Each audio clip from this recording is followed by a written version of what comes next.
السلام عليكم ورحمة الله وبركاته. watukufu simsalimuni simwezini nsumbushirani na siku ya khairi na baraka na siku njema. Il m'a été demandé, après l'émission que je fais dimanche sur la ménopause, vont te poser la question, est-ce qu'il y a des traitements? Est-ce que votre traitement n'est qu'à d'ici va, ça bon.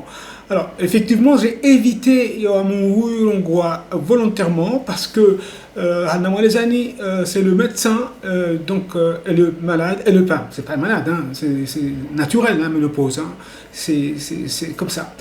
C'est un stade, malheureusement, que toutes les femmes vont devoir subir à un moment donné ou à un autre.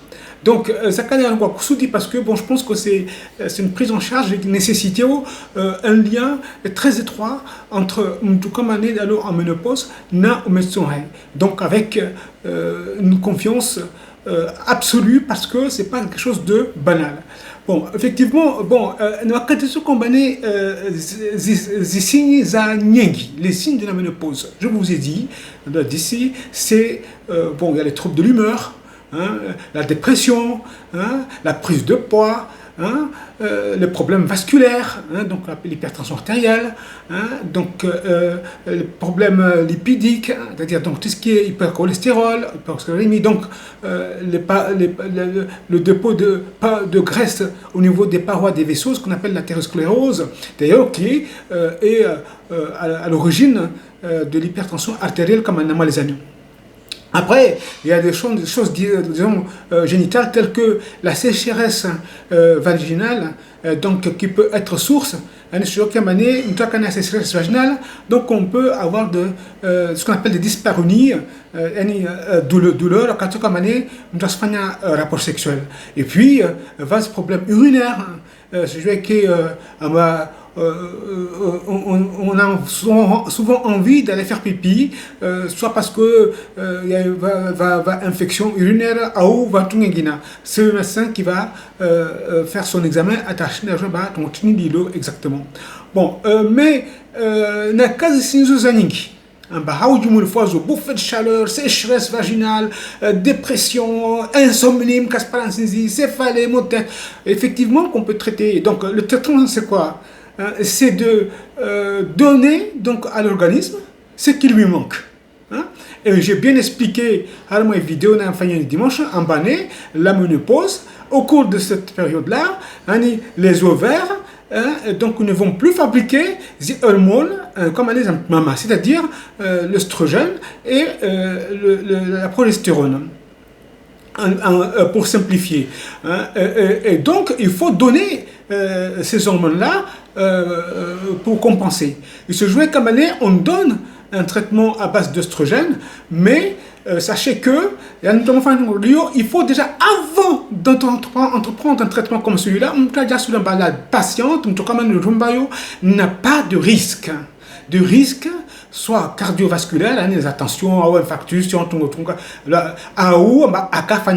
donc antécédent, problème de vaisseau, attention, infarctus, est-ce que la personne est obèse, un poids, est-ce que la personne, comment dirais-je, est-ce que la personne a un caillot dans les veines, toutes ces choses-là, donc c'est une interrogatoire policière entre guillemets pour avant de se donner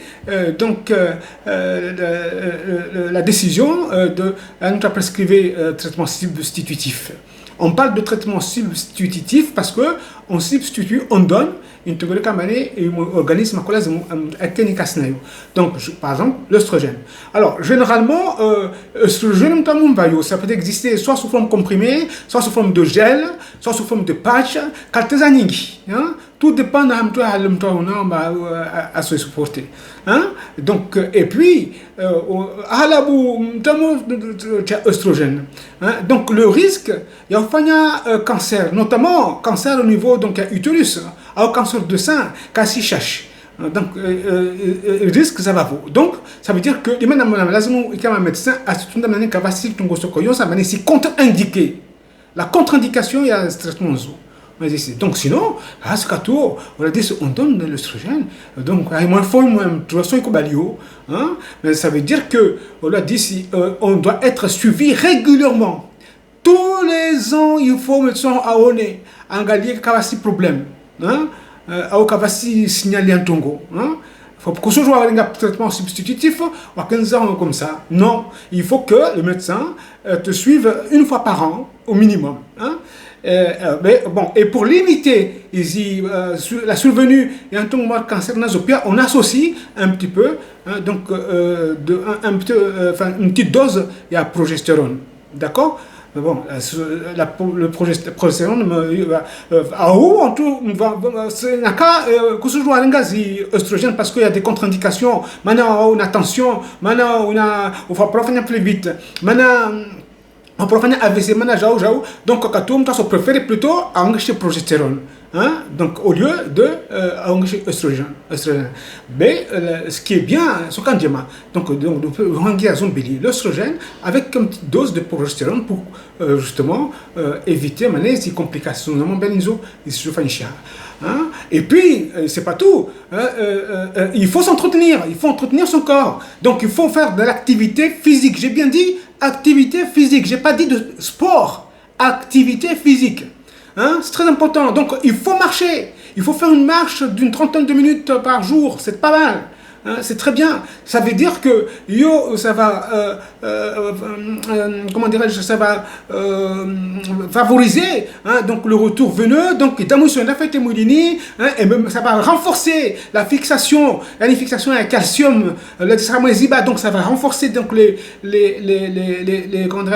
os, parce que ce moment là, il y a une défragilisation donc des tissus osseux avec la risque de faire une fracture. Pas comme toi pour, il peut s'agir de fracture il peut s'agir de fracture il peut s'agir de fracture de fatigue, hein, parce qu'on manque de calcium, voilà, donc c'est important. Donc, il faut absolument donc être suivi par le médecin, et donc d'où l'intérêt je recommence, hein, donc avant de prendre du calcium nasopia, donc les hormones manquant, donc on peut développer une ostéoporose, hein, donc manque dans la densité, il y a donc à ce moment-là, au traitement, donc ça se diminue, il risque de faire une ostéoporose. Hein?